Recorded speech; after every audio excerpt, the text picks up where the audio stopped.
Hello guys, welcome back to my channel. ஒரு கதை சொல்லவா? நொடியில் சாய்ந்தேனடி எபிசோட் 3. ஆல்ரெடி நம்ம 2 எபிசோட்ஸ் அப்லோட் பண்ணியிருக்கோம். ஒரு பயங்கரமான டூவல் லவ் ஸ்டோரி அண்ட் ரொம்ப இன்ட்ரெஸ்டிங்காக நெக்ஸ்ட்டு என்ன நடக்க போகுது அப்படின்னே தெரியாமல் பயங்கரமான ட்விஸ்ட் அண்ட் டேர்னிங்கோடு இருக்கும்.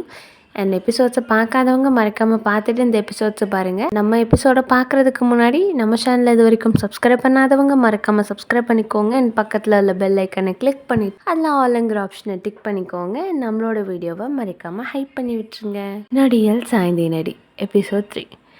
அன்று காலையிலே மனம் பாரம் தாங்க முடியாமல் சர்ச்சை நோக்கி சென்றாள் தேவி. அங்கே உள்ள மரப்பலகையில் அமர்ந்த வண்ணம் எதிரே கைரண்டையும் விரித்து தொங்கிக் கொண்டிருக்கும் இயேசுநாதரை பார்த்தாள்.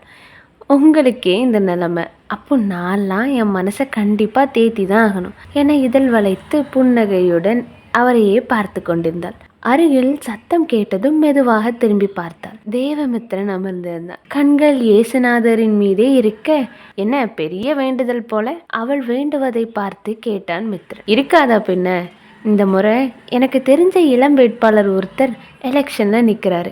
அவர் ஜெயிக்கணும்னு தான் வேண்டிகிட்ருக்கேன். வேண்டுதல் முடிந்ததா? இல்லை, சொன்ன வாக்கை காப்பாற்றாமல் போனா அதுக்கப்புறம் இளம் வேட்பாளர் பெயர் என்னோட பத்திரிகையில் ட்ரெண்டிங்கில் வரும். மிரட்டி பார்க்குறியா தேவி?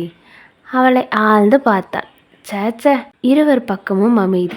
வேட்பாளருக்கு நிறைய வேலை இருக்கும், நான் வரேன். அவள் எழுந்து போக, எப்போ உன் முகத்தில் உள்ள ஷாலை எடுக்க போற? சம்பந்தம் இல்லாமல் அவன் கேட்க, அவன் கேட்ட கேள்வியில் சட்டென நின்றவள் அவன் முகம் பார்க்காமல், பார்த்து பேசுங்க மித்ரன், இல்லைன்னா இன்னைக்கே பத்திரிகையில் ஹாட் டாபிக்ல வருவீங்க என அவள் நடை கட்டிவிட, மித்ரன் தான் அவளை கண்ணுமிக்காது பார்த்தான். இன்னைக்கு இவ்வளோ ஒர்க் பெண்டிங்ல இருக்கு, எங்க போனா அவாயி என கல்பனா புலம்பிக் கொண்டிருக்க, சரியாக வந்து சேர்ந்தாள் ரதிதேவி. என்னாச்சு? ஏன் இவ்வளோ டென்ஷன்? நீ ஏண்டி இன்னைக்கு லேட்டு? சர்ச்சு வரைக்கும் போயிட்டு வந்தேன். இன்னைக்கு அந்த முக்கியமான ஃபங்க்ஷன் விஷயமா மாலுக்கு போகணும்.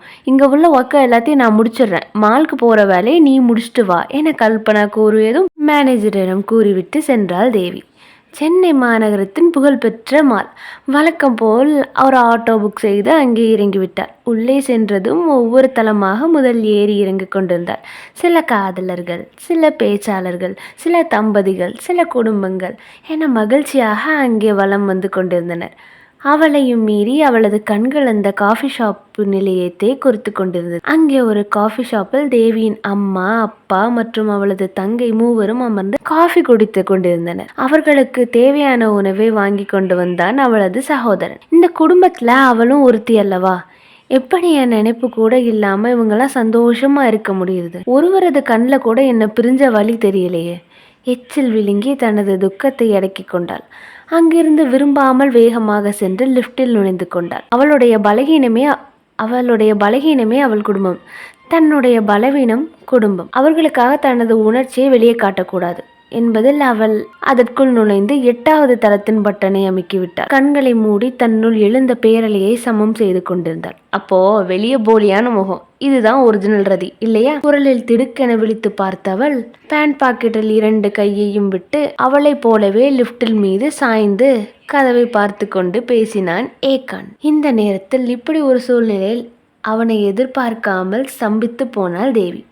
வெளியே பெரிய போல்டான பொண்ணு, தைரியமான பொண்ணு, பிளா பிளா பிளா, எல்லாமே போய் நீயும் ஒரு எமோஷனல் பேஷண்ட் தான், right? It's none of your business. Mister ஏகான் பல்லை கடித்து அவனை பார்த்தார். எப்படி என் பிஸ்னஸ் இல்லாமல் போகுறதி? நீ எழுதின ஒரே ஒரு வார்த்தையால் என் பிஸ்னஸில் எவ்வளோ தூரம் லாஸ் ஆகி இருக்குன்னு உனக்கு புரிய வேணாமா? ஸோ புருவத்தை சுருக்கி கேட்டாள். ஸோ புரிய வைப்பேன். பழி வாங்கும் படலமா மிஸ்டர் ஏகான்? Lifetime revenge miss Rathi. Then கோ ஹெட் என திமிராக பேசிய ரதியை எப்படி ரசிக்காமல் இருக்க முடியும்? அந்த திமிரும் தைரியமும் தானே அவளிடம் அவனை மொத்தமாக விழ வைத்தது. இந்த திமிர் பேச்சை வாழ்நாள் முழுக்க கேட்க ஆசைப்படுகிறான். ஆனால் அதற்கு ரதி மனசு வைக்க வேண்டுமே. முகத்தை மறைச்சிட்டு சுத்துறதுனால எதுவும் மாற போறதில்ல மிஸ் ரதி. சாதாரணமாக அவன் கூறிவிட இவளோ அவனை அதிர்ந்து பார்த்தான். ஆனா அதுக்கெல்லாம் அசர்றவன் இல்லை ஏகான்ஸ். நாளைக்கு என் வீட்டில் ஷார்ப்பாக 9 மணிக்கு இருக்கணும் என அவளுக்கு உத்தரவிட, ஹலோ, இதுக்கு வேற ஆளை பாருங்க என லிஃப்ட் ஓப்பன் ஆனதும் அவனை கடந்து அவள் சென்று விட்டார். போகும் அவளை புன்சிரிப்புடன் பார்த்து நின்றான் ஏகான்ஸ். இப்பதான் வீடே நிம்மதியா இருக்கு மஞ்சு கூற அதை குடும்பத்தினரும் ஆமோதித்தனர். மோகன் மஞ்சுளா தம்பதிக்கு பிறந்தவர்கள் தான் கோகுல், ரதிதேவி, காமினி. மூவரும் படிப்பிலும் சரி வேலையிலும் சரி பொறுப்பானவர்கள். ஆனால் காமினி மட்டும் கொஞ்சம் சுட்டித்தனம் மிக்கவள். இப்போ தேவி எங்கே தங்கியிருக்கா, ஏதாவது விவரம் தெரிஞ்சுதா?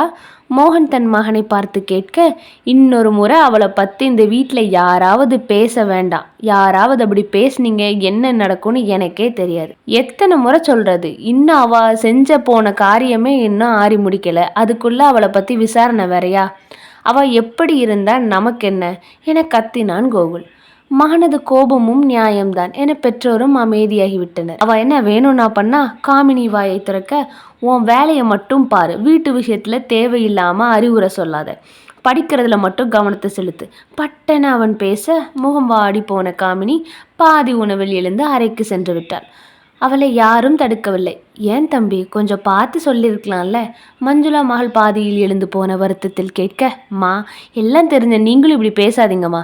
யாருக்கெனவே அவளை ஆம்பளை பிள்ளை மாதிரி வளர்த்து வச்சதுனால தான் நமக்கு இவ்வளோ அசிங்கம். அதே மாதிரி இவளும் ஒரு நாள் வந்து நிற்கணுமா? சரி, அமைதியாக போய் சாப்பிட்டுட்டு படு, கோவப்படாத என மோகன் கூறவும் 5 நிமிடத்தில் சாப்பிட்டு விட்டு அனைவரும் அறைக்கு சென்று விட்டனர். பிள்ளைகளின் எதிர்காலத்தை நினைத்து கலங்கி போனார் பெற்றோர். என்னங்க பண்றது? அவ எங்க இருக்கா, என்ன பண்றா, எதுவுமே தெரியல. ரொம்ப கஷ்டமா இருக்கு.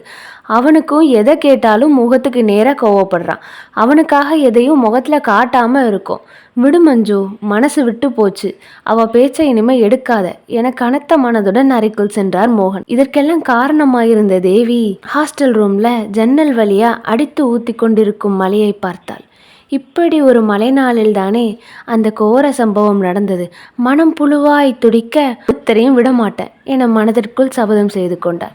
அதே நேரம் அந்த மாளிகையில் நின்று ஏகான்ஷ் மலையை பார்த்து கொண்டிருந்தான். அதே கோர சம்பவத்தை நினைத்தவன் கதவை இறுக்க பற்றி கொண்டு தனது மொத்த கோபத்தையும் கதவின் மீது காட்டினான். ரதியின் முகம் வந்து வந்து போக, நாளைக்கு காலையில 9 மணிக்கு அவளை சந்திக்க தயாராக இருந்தான். அவன் அழைத்தால் ரதி வந்து விடுவாளா? அப்பேற்பட்ட ரதியா அவள்? அப்பேற்பட்ட ரதியை வர வைக்க வேண்டும் என்றால் ரிதன் என்ன செய்திருக்க வேண்டும்? செய்து முடித்தான். மறுநாள் காலையில் 9 மணிக்கு அவன் முன் நின்றாள் ரதி தேவி.